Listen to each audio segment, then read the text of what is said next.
buonasera a tutti, benvenuti su Benessere e Bellessere, la rubrica che vede la collaborazione fra 3 canali YouTube, Border Nights, MRTV Italia e Serena Pattaro, meravigliosamente serena. Quindi, come sempre, diamo il benvenuto a Marco Ludovico. Ciao Marco. Ciao Serena, ciao a tutti, ben ritrovati.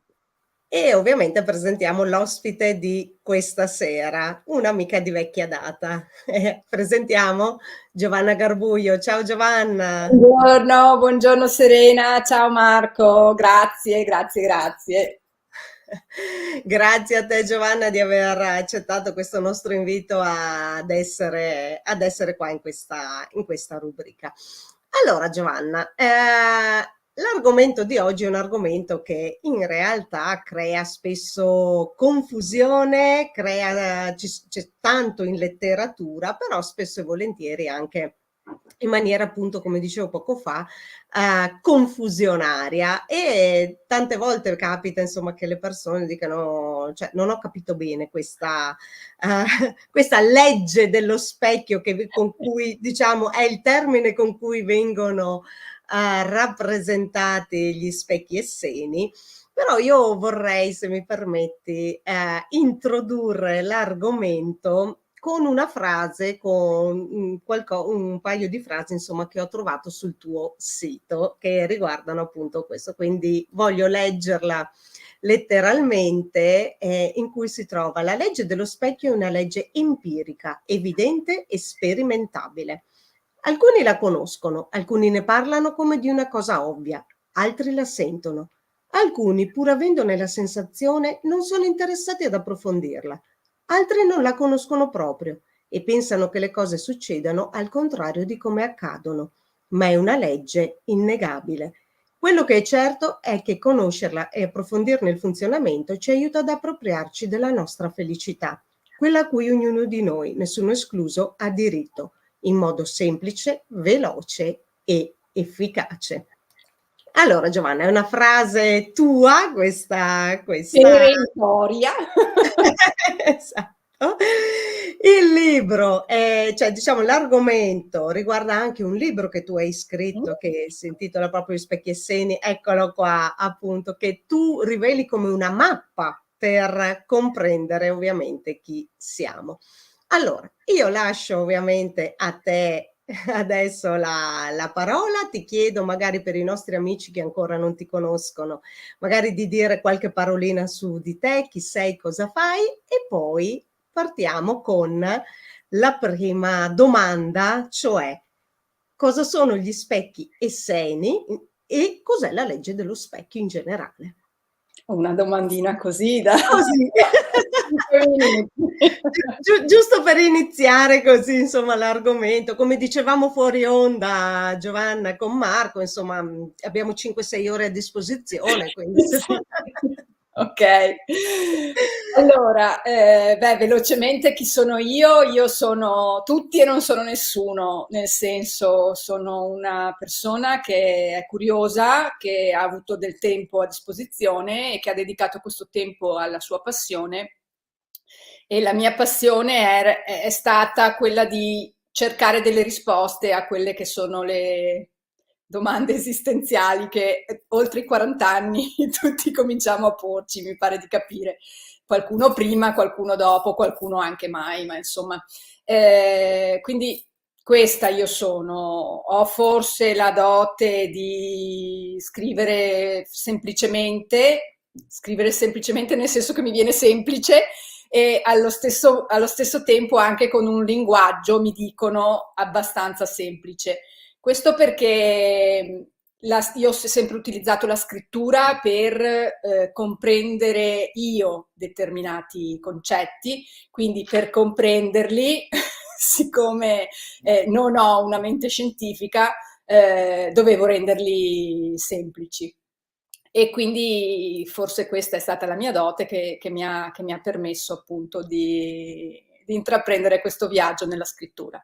Nella fattispecie di questo libro, Gli specchi esseni, così bazzicando all'interno di questo mondo della spiritualità o anche New Age, chiamiamola, più o meno seria, perché questa nuova era, a seconda di come la affronti, può essere molto molto profonda o molto molto superficiale, mi sono accorta che la legge dello specchio veniva proposta univocamente come la rispondenza, se tu vedi qualcosa fuori di te, significa che quella stessa cosa tu la sei da qualche parte dentro di te, tu sei quella cosa che vedi fuori. Allora, a me questa spiegazione della legge dello specchio sperimentalmente, cioè rispetto alla mia esperienza, non mi è mai risuonata molto, perché è vero che a volte accade questo, che tu trovi la persona antipatica e ti accorgi che quella caratteristica da qualche parte corrisponde a qualcosa di tuo, però non è sempre così, anzi, ogni tanto è così. Nella mia esperienza è raramente così, o meglio, forse per il passato lo è stato di più, ma mi accorgo che mi sono accorta appunto camminando che ci sono tanti altri tipi di riflessi. Come tutti, come molti di quelli che fanno questo percorso, a un certo punto del viaggio mi sono inciampata nella ricerca di Greg Braden, che è stato il primo, forse l'unico, a approfondire la legge dello specchio sulle scritture essene.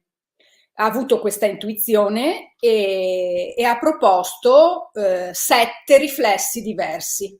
Allora, già il fatto che i riflessi fossero 7 e non 1 mi ha dato un input, e quindi siccome purtroppo nel nostro mondo, chiamiamolo così, il mondo della spiritualità, della divulgazione della spiritualità, la legge dello specchio viene diffusamente proposta univocamente, e questo proporla univocamente crea parecchi danni, perché se noi siamo convinti che la nostra realtà sia effettivamente qualcosa che prende forma dall'energia che noi emettiamo e diffondiamo fuori, che è sacrosanto, è così che funzionano le cose, ma siamo convinti che questo meccanismo sia un meccanismo univoco che riflette fuori unicamente le mie stesse caratteristiche che io possiedo, ci troviamo spesso a incastrarci in un labirinto fatto di sensi di colpa, perché ogni volta che troviamo qualcosa che non ci piace, la prima cosa che facciamo è guardarci dentro in cerca di quella stessa caratteristica disfunzionale. Allora, se le cose stessero veramente così, uno dice, vabbè, il meccanismo è questo, ne prendo atto e lo utilizzo, ma il fatto è che il meccanismo non è questo, perché quando noi ci mettiamo sinceramente e apertamente in discussione e cerchiamo queste corrispondenze in questa modalità, la troviamo una volta su 10. Adesso non lo so la proporzione, poi ognuno ha la sua, però non è questa l'unica modalità. Quindi incontrando Greg Braden un po' mi sono rincuorata, nel senso di dire, beh, non sono l'unica a pensarla così, e quindi mi sono studiata il suo approccio. E la sua ricerca è, almeno quella che ha divulgato, che ha proposto, è una ricerca molto profonda dal punto di vista della sua consapevolezza, che è evidente e potente, ma relativamente poco articolata e poco argomentata. Quindi mi sono sentita proprio il desiderio di argomentare meglio quello che lui proponeva.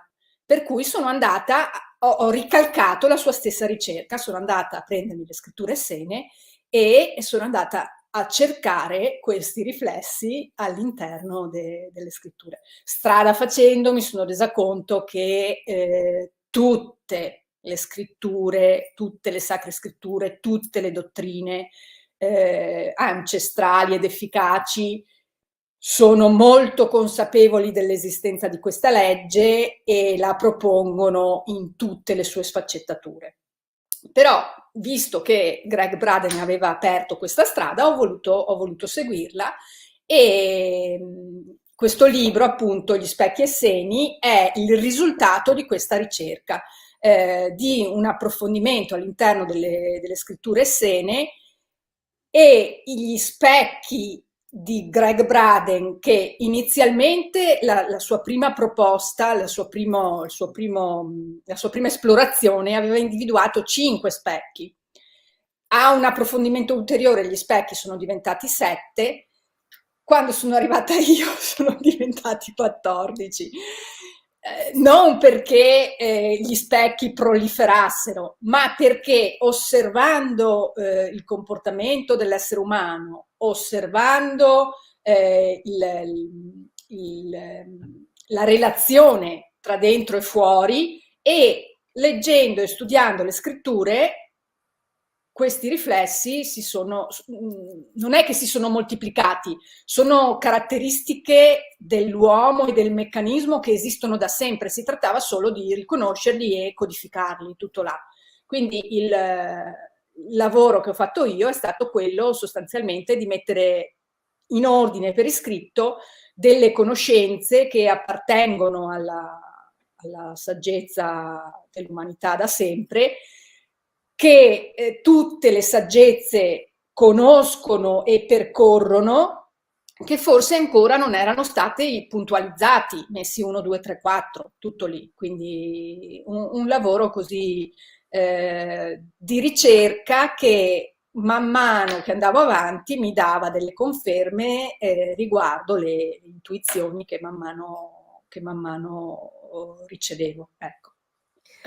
Dunque, Giovanna, noi abbiamo detto, no? Che è questo aspetto di cui tutti parlano, che tu hai detto che è molto semplificato, ma che non sempre in realtà poi è quello che percepiamo. Cioè, non è che se uno ha una caratteristica, quella caratteristica mi appartiene. Questo è solo uno dei 7 aspetti e che è il primo specchio esseno, così come lo definisce Greg Braden. Adesso prendiamo l'esempio suo perché probabilmente le persone conoscono molto.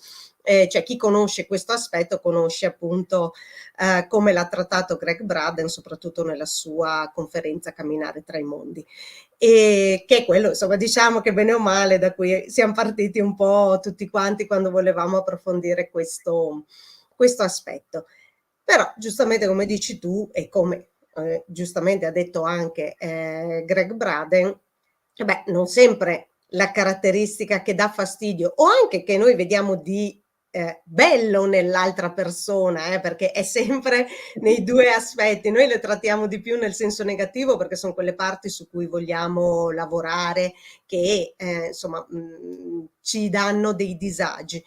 Quindi quali sono gli altri aspetti che tu hai, perché tu hai detto ne hai trovati addirittura 14, quindi magari se vogliamo indicarne qualcuno, magari anche i più semplici per le persone da individuare durante la vita quotidiana, perché diciamo la verità, la legge dello specchio nelle sue varie declinazioni non è così semplice da ritrovare poi nella quotidianità.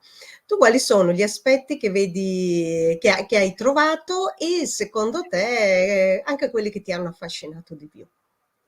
Allora, sicuramente quello che mi ha spinto a intraprendere questo viaggio è stato proprio l'opposto del primo specchio. Allora, naturalmente per quanto riguarda la codifica di tutti gli specchi, io ho mantenuto la proposta di Braden e infatti i primi 7 specchi corrispondono ai suoi, precisamente, soltanto ho cercato di approfondire la spiegazione di questi specchi, perché lui appunto ne ha scritto sporadicamente e ha affrontato specificamente l'argomento sulla conferenza che citavi, Camminando tra i mondi, che tra l'altro è in giro in internet, vi consiglio di trovarla e di guardarla perché è interessantissima. Lui è affascinante, è in gamba, ha una cultura che spazia in ogni ambito, quindi è piacevole. Vi consiglio davvero di di cercarla e di guardarvela. Quindi per quanto riguarda i primi 7, io ho mantenuto la sua proposta di codifica, semplicemente approfondendoli di più, quindi cercando le corrispondenze nelle scritture e cercando di dare una spiegazione più possibile pragmatica, in maniera da poterli riconoscere e utilizzare. Durante questo viaggio, diciamo così, mi sono anche resa conto che, in linea con quello che propone Ho Oponopono, che è un po' l'ambito in cui io mi muovo e che fa parte della mia consapevolezza,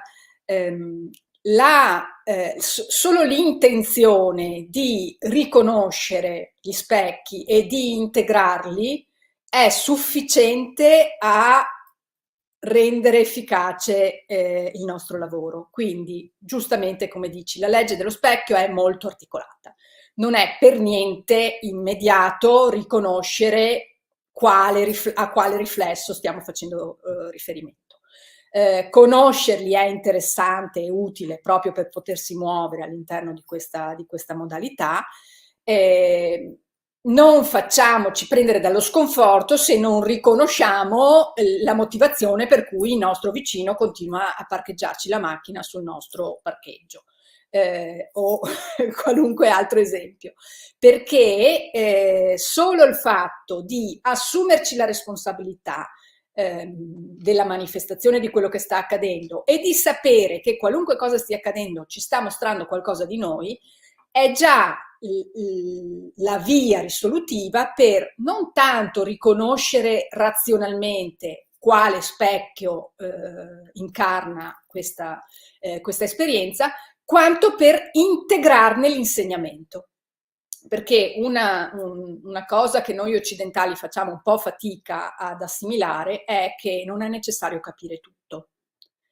Noi possiamo integrare e rendere efficace l'insegnamento anche senza capirne razionalsensorialmente la portata, perché abbiamo tante altre doti e tante altre capacità sensoriali, extrasensoriali, che ci permettono di fare i nostri insegnamenti. Noi da occidentali abbiamo... Perdonami se ti interrompo, infatti appunto Ho Oponopono, no, che tu hai citato e che ovviamente io pratico, insomma, come te quotidianamente e che ho conosciuto grazie a te in realtà, perché nel 2010.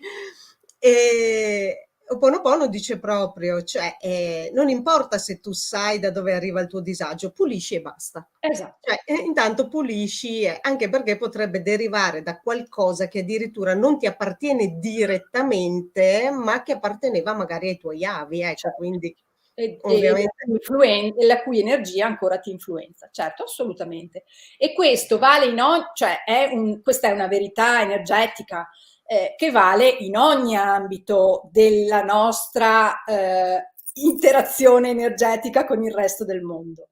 Per cui, appunto, come dicevo, capire non è indispensabile. Indispensabile è assumersi la responsabilità di quello che stiamo vivendo e esternare l'intenzione di integrare l'insegnamento.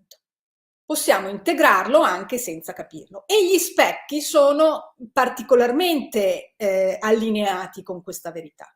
Perché nel momento in cui noi sappiamo che qualunque cosa accada nella nostra vita ci sta mostrando qualcosa di noi, non necessariamente capiremo cosa, ma integreremo l'informazione che ci sta arrivando e quindi la renderemo efficace per la manifestazione del nostro benessere nell'ambito a cui questa cosa fa riferimento. Ecco, tutto questo preambolo per dire che lo specchio che mi ha spinto proprio a fare questa ricerca è stato precisamente l'opposto del primo specchio. Cioè, il primo specchio ci dice che quello che noi vediamo negli altri corrisponde ad una nostra caratteristica che non vogliamo riconoscere. Esiste un ottavo specchio che è esattamente l'opposto di questo, e cioè che ci dice che quando noi vediamo una caratteristica in qualcuno che ci suscita un'emozione, quindi giustamente come dicevi tu, che ci infastidisce o che ci piace in maniera emozionale, cioè ci coinvolge emozionalmente, potrebbe essere il primo specchio, oppure potrebbe essere una nostra potenzialità che non stiamo tirando fuori. Allora, la vita non ci permette di avere dei talenti e di non utilizzarli, perché, come dice la mia amica Francesca Tuzzi, quando noi abbiamo una capacità e non la utilizziamo, quando noi abbiamo una dote di bellezza e non la estrinsechiamo, stiamo commettendo un furto sociale, perché qualunque nostra bellezza è una ricchezza dell'umanità e noi abbiamo il dovere di rendere l'umanità partecipe di quello che di bello, di quello che di potente noi abbiamo, perché questo è quello che siamo venuti a fare. Noi siamo venuti qui a riconoscere chi siamo attraverso la messa in pratica dei nostri talenti. Naturalmente, se viviamo in un universo olografico, tutto ciò che fa parte della mia realtà è qualcosa che mi riguarda e quindi ogni volta che io non intervengo per l'espansione dell'amore all'interno della mia realtà, sto commettendo appunto un furto sociale. Questo specchio, nello specifico, ci mostra quelle potenzialità che noi abbiamo e che lasciamo lì. Quindi, se noi abbiamo una qualsiasi dote che non coltiviamo, ma che fa parte del nostro bagaglio, la vita ci proporrà tutta una serie di situazioni e tutta una serie di persone, spesso fastidiose, in maniera che non possano essere ignorate, che ci costringeranno a tirare fuori quella bellezza a cui non diamo la sufficiente attenzione. Perché l'enunciazione corretta della legge globale dello specchio è quello che accade fuori e che mi emoziona, mi sta mostrando qualcosa di me a cui io non sto dando la sufficiente attenzione. Quindi non mi sta mostrando qualcosa di me che non voglio vedere, qualcosa di me che non mi piace, qualcosa di me che devo cambiare, qualcosa di me a cui non sto dando la sufficiente attenzione, che in questa dicitura cambia tutto, perché può essere qualcosa appunto che non mi piace e che non sto lavorando per modificarlo, per crescere, per riconoscerlo, ma allo stesso tempo può essere qualcosa di potente che io ho, a cui non sto dando la sufficiente attenzione per coltivarlo, per nutrirlo, per farlo crescere. Ecco, questo è stato un po' il riflesso che mi ha fatto riflettere di più e da cui sono partita poi per individuare gli altri. Ce ne sono di bellissimi, perché lo specchio dei cattivi esempi, per esempio, lo specchio dei cattivi esempi, per esempio, Gioco di parole. secondo me è meraviglioso, perché questo specchio sostanzialmente ci dice che le persone che arrivano nella nostra vita e che si comportano male e che hanno dei comportamenti disfunzionali globalmente possono appartenere al primo specchio, possono appartenere allo specchio del giudizio, ma possono anche appartenere allo specchio dei cattivi esempi, cioè essere angeli incarnati che hanno scelto di sacrificare la loro esistenza per mostrare a noi qualcosa senza costringerci a fare l'esperienza di quel tipo di comportamento. Per cui vediamo comportamenti disfunzionali negli altri, vediamo le conseguenze che determinati comportamenti disfunzionali fanno venire a galla, e abbiamo la possibilità di cogliere l'insegnamento senza percorrere la strada della sofferenza che ci fa passare per incarnare lo stesso tipo di comportamento. Questo è uno specchio interessantissimo e che intanto riabilita un po' tutti i cattivi della nostra vita perché gli dà un ruolo, diciamo, e poi è effettivamente, riconoscendolo, una grande ricchezza. Ma Giovanna, infatti quello dei cattivi esempi è un po' quello che io chiamo anche l'esempio di Giuda o l'esempio del professor Piton nella saga di Harry Potter, cioè quelle persone che se non hanno quel ruolo non ci permettono di raggiungere in realtà la nostra meta. Esatto, esatto. Sì, sì, sì, ci sono persone eh, che in tutta la loro incarnazione, se a parte il fatto che noi non possiamo mai avere un'idea realistica del percorso degli altri, perché non siamo dentro di loro, quindi non possiamo sapere quali siano i meccanismi emotivi reali delle persone, ma ci sono persone davvero che consumano un'incarnazione così da una prospettiva esterna senza imparare niente. In realtà è semplicemente perché loro non sono venuti qui a imparare, sono venuti qui a giocare un ruolo perché imparassero gli altri. Un Hitler, faccio per dire, e uso veramente il peggiore esempio che si può immaginare, cosa può aver imparato dalla sua incarnazione un uomo così? Invece ha permesso a milioni di persone di imparare dal suo percorso. E così vale per la mamma anaffettiva piuttosto che per il capo pazzo o che ne so, capita di trovare nella nostra vita queste persone completamente disfunzionali. Invece di stare a farci tanti problemi su perché, per come, per cosa questi sono venuti qui a fare, che è una cosa che riguarda loro, impariamo a cogliere comunque la bellezza, perché alla fine qualunque tipo di insegnamento è un insegnamento di bellezza, perché se noi siamo in grado di cogliere la proposta energetica, noi espanderemo la nostra bellezza, quindi qualunque bruttezza, passami, può essere veramente stimolante per l'espansione di molta più bellezza, solo a accettare di riconoscerla e accettare di non voler incasellare tutto in schemi preordinati che abbiamo preordinato comunque noi. Ma infatti questo mi fa venire così in mente anche un po' la situazione attuale, Giovanna, nel senso che eh, mh, siamo spesso focalizzati ovviamente su questa guerra che ovviamente esiste, c'è e ci sono persone insomma che soffrono sicuramente tantissimo. Non voglio ovviamente entrare nel merito, non è il mio ruolo ovviamente di occuparmi di questo, però ecco, c'è questo discorso c'è la guerra, ok, e noi diciamo vogliamo la pace. Beh, però magari potremmo iniziare, ovviamente cos'è? È uno specchio, ci sta dicendo ci sono dei conflitti interiori in te, cioè la guerra ti sta dicendo questo, oppure hai dei conflitti con delle persone care o col vicino di casa. Io faccio sempre l'esempio del vicino di casa.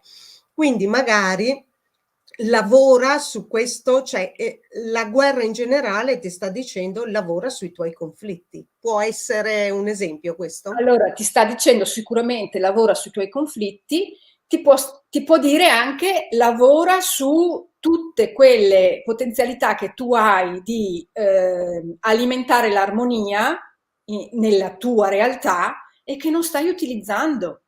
Perché quante volte noi avremmo la possibilità di intervenire e far pace ai due vicini, per esempio, senza bisogno di essere noi direttamente in conflitto, ma noi dalla nostra posizione vediamo il conflitto tra i due vicini, sappiamo che magari questo ha ragione in questo, quell'altro ha ragione in questo, e potremmo col nostro, e però non lo facciamo perché non ci intrighiamo, ognuno si faccia i fatti suoi. Invece la vita è azione. Oponopono ce lo insegna, Oponopono nella sua dicitura ha proprio la prima parte della parola, significa agire.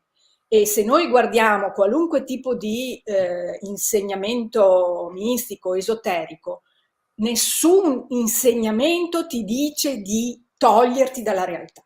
Non c'è nessun insegnamento che ti dice vai in cima al cocuzzolo del Tibet e stai là. tutti ti dicono: integra la tua spiritualità, integra la tua connessione con l'oltre nel qui e ora, nella tua incarnazione, nella tua esperienza molteplice. Fare finta di non essere all'interno di questa specularità non è efficace e non è quello che siamo venuti a fare e non è quello che ci porta ad espandere la nostra consapevolezza. Se noi vogliamo veramente rendere efficace la nostra incarnazione, dobbiamo agire nella realtà. E la legge dello specchio, in tutte le sue sfaccettature, ci mostra proprio dove non stiamo agendo, dove non stiamo portando la nostra attenzione, dove siamo apatici, dove continuiamo a occuparci del nostro orticello perché tanto gli altri che si arrangino. Non è questo, cioè questo non è un comportamento spiritualmente evolutivo. È un comportamento statico che ci porterà a evolvere, anche se ci facciamo i fatti nostri, anche se vediamo la lite e non interveniamo perché comunque lascia che si arrangino. Se noi ci troviamo coinvolti in un conflitto anche esterno, è perché abbiamo un'azione da compiere. Poi può essere chiaramente che abbiamo tutta una serie, che il conflitto ce l'abbiamo noi direttamente col nostro vicino, quindi lavoriamo su quello. Ma non disdegniamo di far venire fuori la nostra bellezza. Noi abbiamo il dovere sacrosanto di far venire fuori la nostra bellezza. Siamo venuti qui per questo. E quando non lo facciamo, la vita non ce lo permette, ci bastona, ci bastona. E anche a volte in maniera abbastanza pesante. Sì. Direi che assolutamente ci fa capire, come dicevi tu, guarda che non stai utilizzando una caratteristica molto importante che invece ti appartiene, la famosa parabola dei talenti, che se non lo utilizzi ti verrà tolto. Guarda, mi viene in mente adesso una frase bellissima di Giovannotti che dice il mondo, adesso non me la ricordo letteralmente, ma dice: il mondo punisce chi ha le ali e non vola. Certo, ma che è appunto quello che l'esempio, no, più semplice che magari conoscono un po' tutti è proprio quello dei talenti, no? Ti do 5 talenti, diventano 10, te ne do 2, diventano 4, te ne do 1 e lo mantieni 1. Beh, allora che te lo lascio a fare. Infatti, guarda, nel Vangelo c'è diffusamente la legge dell'attrazione è proposta, la legge di causa ed effetto è proposta chiaramente, ma in un modo che da una visione meccanicistica cosiddetta appare ingiusta, perché quando Gesù dice a chi ha sarà dato e a chi non ha sarà tolto anche quello che ha, da un punto di vista di una visione meccanicistica dici: ma che giustizia è? E invece allora no. Gesù non è così buono, ti dicono, no? Invece no, è proprio questo discorso. Se tu hai perché è stato considerato che hai le potenzialità di espandere quello che hai. Se tu non lo espandi, stai commettendo un furto sociale e la vita non te lo permette. Non è questione di qualcuno che da in cima alla nuvoletta tira giù gli strali, no, è una questione energetica. La Infatti, vita Giovanna, evolve non per me. ti sta dicendo, ci sono 2 riflessi, quello dell'abbondanza e quello della mancanza, e tu continui a focalizzarti sul riflesso della mancanza, quando hai anche quello dell'abbondanza. Focalizzati su quello. Cioè, io la vedo sotto questo aspetto. Sì. Poi non è sempre così semplice, perché effettivamente veniamo fuori da millenni di educazione focalizzata sulla mancanza, sul bisogno, sulla sofferenza, sul peccato, sull'errore, per cui effettivamente se tu pensa anche a una qualsiasi cena tra amici, se uno comincia a dire: guarda, io sto veramente bene, non mi può andare meglio, i miei figli sono una meraviglia, il lavoro ti odiano come minimo.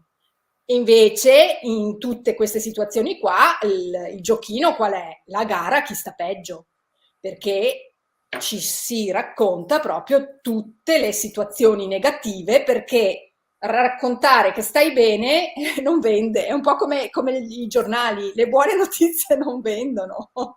Ma che è un po' tutti ricercano la felicità, ma in realtà si creano sempre i Sì, perché presupposti per essere abbiamo infelici. esatto, abbiamo questo meccanismo educativo, sociale, sistemico che ci incastra dentro il bisogno. E invece ogni volta che sentiamo bisogno, che sentiamo mancanza, noi espandiamo quella mancanza. È un po' il ragionamento che si fa sulla pace. Se noi continuiamo a focalizzarci sul fatto che la pace non c'è, continueremo ad espandere una situazione in cui la pace non c'è, in cui sperimenteremo ulteriore bisogno di pace. L'unico modo che noi abbiamo per espandere la pace o per cominciare anche a nutrire la pace è essere in pace, essere profondamente in pace. Qualunque forma di mancanza alimenta la situazione di mancanza. Esatto. E che, come dicevi poco fa, ovviamente magari io posso essere anche in pace, ma se poi sono in guerra i miei due vicini e io non faccio niente, in realtà sto comunque alimentando quel genere di energia. Quindi anche il mettersi, perché se io sono riuscita ad essere in pace vuol dire che ho quel talento e poi una volta che tra virgolette mi sono salvata io, è giunto il momento di mettersi poi al servizio. Poi è ovvio che la scelta di terminare il conflitto sta nel libero arbitrio dei miei due vicini, ma io ho agito, ho fatto ovviamente, Io ho messo a disposizione il mio talento. Ecco. Esatto, ho avuto la possibilità di fargli osservare un altro punto di vista. Poi starà a loro coglierlo o no, ma io sarò a posto con la mia coscienza. Ma guarda, ti dicevo che tutte le culture sanno questo. C'è il mito di Narciso, che è un mito greco, quindi che non ha niente a che fare né con l'Oriente né con la cultura giudaico-cristiana. Il mito di Narciso ci racconta di questo bellissimo uomo che ama tanto andare a caccia e che passa le sue giornate andando a caccia, si diverte tantissimo andare a caccia e se ne frega di tutte queste persone che ogni volta che lui passa si innamorano di lui. E lui proprio non gli interessa, non è una cosa che lo riguarda. E cosa succede? Che a un certo momento l'ennesima persona che si innamora di lui fa una brutta fine perché la ninfa, mi pare che fosse, ecco, che si suicida e quindi tutti gli innamorati di Narciso vanno dagli dei e dicono agli dei che bisogna punire quest'uomo che ha lasciato morire e gli dei lo puniscono. E anche qui, da un punto di vista meccanicistico, dici: ma cavolo, questo si faceva gli affari suoi, ma lascia che si faccia gli affari suoi. Invece no, lo puniscono perché tu non hai il diritto di non occuparti della tua realtà. Tant'è vero che lo fanno innamorare di se stesso e alla fine anche Narciso fa una brutta fine, appunto. Ma l'insegnamento del mito greco è proprio in questo. Noi abbiamo il dovere di occuparci della nostra realtà, semplicemente perché l'abbiamo manifestata noi.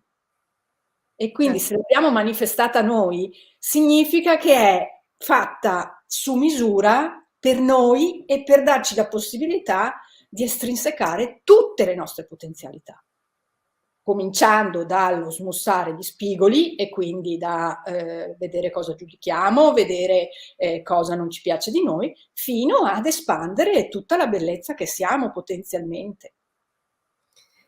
Grazie intanto Giovanna per tutto quello che ci hai detto. Senti Giovanna, io so che tu ti sei occupata anche di un altro aspetto della quotidianità e che riguarda ovviamente un po' tutti quanti, cioè i ruoli che noi in realtà vestiamo in ogni istante della nostra giornata.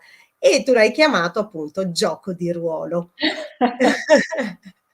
Allora, innanzitutto diciamo anche per chi ci ascolta che c'è la possibilità dal tuo sito di scaricare un ebook gratuito, giusto? È gioco di ruolo. Che è gioco di ruolo e il sito eccolo qua in sovraimpressione giovannagarbuglio.com e ti chiedo anche come il discorso dei ruoli. Intanto cosa intendi tu ovviamente per questo gioco di ruolo, così magari intanto lo diciamo anche ai nostri ascoltatori, e come il gioco di ruolo può essere visto nel contesto della legge dello specchio. Beh, con lo specchio dei cattivi esempi ne abbiamo fatto sì, una velocissima sintesi. Il libretto Gioco di ruolo è un libretto che appunto ho voluto fortemente che fosse il bonus a chi si iscriveva alla mia mailing list, perché nonostante i miei consiglieri di infomarketing mi dicessero che non si regala un libro come bonus, sono andata contro e sono contenta comunque di aver fatto come volevo io, perché secondo me quello è, per quanto siano effettivamente 90 pagine, è un librettino, però è un libretto. E contiene le basi per un approccio efficace alla nostra quotidianità in direzione del nostro benessere. Io penso che chi riuscisse a leggere e integrare veramente le informazioni che ci sono in quelle 90 pagine ha la possibilità, cioè è risolutivo quel libricino, integrare davvero le proposte che sono contenute lì è risolutivo, è sufficiente per stare bene. Poi tutti gli altri potrebbero essere semplicemente approfondimenti. Quindi ho voluto fortemente che quel testo fosse il bonus d'ingresso a un percorso che poi io propongo con l'iscrizione appunto alla mia newsletter. Il presupposto è proprio quello che la vita incarnata, cioè quella che comincia con la nascita e finisce con la morte, è qualcosa che sottostà alla legge dello specchio, quindi è un gioco, è proprio come giocare a Monopoli. Se noi riusciamo ad astrarci e a avere una visione più ampia, una visione ampia che parte dalla base della vita eterna, quindi con la consapevolezza che il nostro percorso nascita-morte non è altro che un piccolissimo, una piccolissima esperienza che noi facciamo all'interno di un'esistenza, di un'essenza nettamente più ampia, ci permette di cambiare completamente visione rispetto a tutto, in particolare rispetto alla sofferenza e rispetto al modo di integrare gli insegnamenti e all'obiettivo che noi abbiamo nell'integrare gli insegnamenti. E guarda, sinceramente adesso cercando di spiegarlo l'ho resa più complicata di come è proposta in quel libricino, perché è davvero molto semplice. Si tratta soltanto di spostarsi un attimo e di avere un'angolazione diversa nel guardare le cose. Tutto qui. È interessante Giovanna, perché questo è un aspetto in cui il fare diviene più semplice che non lo spiegare, ecco, cioè questo assolutamente. Senti, allora io vorrei chiedere a Marco, che è rimasto lì nell'angolino tutto il tempo, se ha magari una domanda, una considerazione da fare in tutto quello che abbiamo detto. Sì, beh, diciamo, oltre ai complimenti ovviamente, perché è stata molto bella l'esposizione, quindi immagino che sia altrettanto bello il libro anche che abbiamo proposto, che come dicevo fuori onda avevo tra l'altro acquistato ancora prima di sapere che ci sarebbe stata questa intervista. E mi è piaciuto anche molto il fatto di, come spesso ci accade, sentendo tante persone, di ritrovare tanti aspetti che abbiamo magari analizzato da punti di vista completamente diversi, apparentemente scollegati, ma che poi alla fine trovano sempre una loro chiave di lettura anche negli ambiti più impensabili. Io in particolare ho fatto spesso e ho voluto spesso puntare il focus sugli ignavi e sugli ignavia, perché molti vedono, non per niente, la giustificazione più usata quando uno viene accusato: ma io non ho fatto niente. Sì. Ho capito, Mica detto che è una roba buona, cioè, mica detto che sei salvo, perché potresti aver fatto tanto male anche senza aver fatto niente. Cioè, Insomma, Martin Luther King l'ha detto molto chiaramente. esatto. Non agire è un agire. Esatto, e io ho ricordato spesso quanto lo stesso Dante, per esempio, nella Divina Commedia, gli riserva un ruolo mica marginale, cioè li mette insieme, vicini, se non addirittura peggio a tante cose che in generale nella nostra vita reputiamo molto più gravi dell'ignavia. Sì. E quindi questa è una parte veramente molto importante, cioè non basta non ho fatto niente. La domanda vera è: hai fatto quello che dovevi fare, quello che era giusto fare, quello che potevi fare? Perché è stato molto bello ritrovare anche qui questo aspetto che abbiamo declinato appunto con la politica, abbiamo declinato con la vita sociale, sarebbe bello se passasse veramente questo concetto, perché sembra stupido, sembra banale, sembra facile, ma mica tanto, cioè. Ma in effetti uno degli aspetti che è quando si iniziano tutta una serie di percorsi che dice io vorrei già essere arrivato a questa fase evolutiva. In realtà una delle prime cose che si dice: fa ciò che puoi con ciò che hai adesso. Quindi però fa ciò che puoi, non stai lì e aspetta il momento perfetto. Ecco, che tanto il momento perfetto, diciamo, non ci sarà mai, e in realtà il momento perfetto è sempre qui e ora. Quindi sempre i tuoi riflessi. Siamo in sintonia. Esatto. Ma poi se ci pensiamo, o aspetto il momento perfetto o considero adesso il momento perfetto per agire. Ma se ci pensiamo, è parte dell'equazione in ogni disciplina efficace, in ogni dottrina ancestrale, l'azione fa parte dell'equazione. Noi abbiamo l'ispirazione, cioè la nostra connessione con l'oltre, l'azione e la realizzazione. Non possiamo passare dall'ispirazione alla realizzazione. Non è previsto, non ci saremo incarnati. L'equazione è fatta di ispirazione, azione e realizzazione. Non si può saltare uno dei tre passaggi. Infatti tanti pensano che le cose si facciano con uno schiocco di dita. A fare però è anche vero, però è anche vero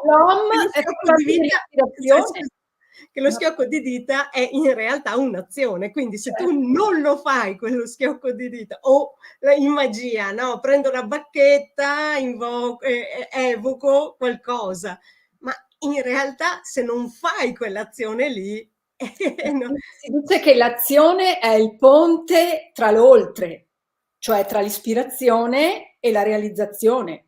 Esatto. Tra l'ispirazione che hai la scintilla, la saetta di luce che ti arriva e la tua consapevolezza del divino. C'è il ponte è l'azione e questo collegamento non possiamo saltarlo perché facciamo un salto nel vuoto e finiamo nel baratro. Grazie Giovanna, grazie ovviamente per tutto quello che ci hai detto. Allora, siamo in conclusione, quindi io ti chiedo una considerazione, un consiglio, qualcosa che vuoi dire ai nostri amici, insomma, per concludere questa chiacchierata. Allora, io lo so che è la frase che ripeto sempre, ma penso che sia veramente risolutiva da ogni punto di vista. Se vuoi essere felice, sii felice. E per essere felice bisogna agire in direzione della nostra gioia. Quindi compiamo ogni azione che ci porta in direzione della nostra gioia, perché così facendo alimentiamo la gioia del mondo. Grazie Giovanna. Marco, qualcosa in conclusione? Beh, un grande grazie e è sempre bello, come dicevo, ritrovarsi con persone col quale si percepisce proprio un'immensa sintonia. Ho proprio anche detto poco perché sennò diventerebbe ripetitivo, perché è proprio bello rivedere, e ringrazio per questo, rivedere poi tanti concetti che prendono sempre più forma, cioè si danno sempre più possibilità di approcciarsi a queste cose che sono basiche, tante volte sottovalutate, tante volte ritenute inarrivabili, in realtà sono, tra virgolette, sono lì, sono solo da prendere. Quindi spero che dando vari punti di presa, alla fine ognuno trovi il suo e ognuno riesca a fare suo questo messaggio, che è molto importante. Grazie. Allora io voglio ricordare ovviamente in conclusione il libro Gli specchi esseni di Giovanna Garbuglio, che è edito da Edizioni Il Punto d'Incontro e che si trova, Giovanna ricorda, cioè, lo troviamo dappertutto, librerie, qualsiasi sito. In tutte le librerie d'Italia, se non ce l'hanno proprio fisicamente, in 2 giorni possono procurarlo, oppure si trova su Amazon, sul Giardino dei Libri, su Macrolibrarsi, su Ibis, ovunque. Quindi non avete scusanti. Allora, grazie di cuore a Giovanna per essere stata qua con noi. Io ovviamente ringrazio anche tutti i nostri ascoltatori che ci hanno ascoltato adesso, che ci ascolteranno ovviamente in futuro. Grazie come sempre a Marco per essere a fianco a me. Grazie a voi. E noi, insomma, ringraziando tutti quanti, auguriamo una buona serata e alla prossima puntata di Benessere e Bellessere. Ciao a tutti e grazie.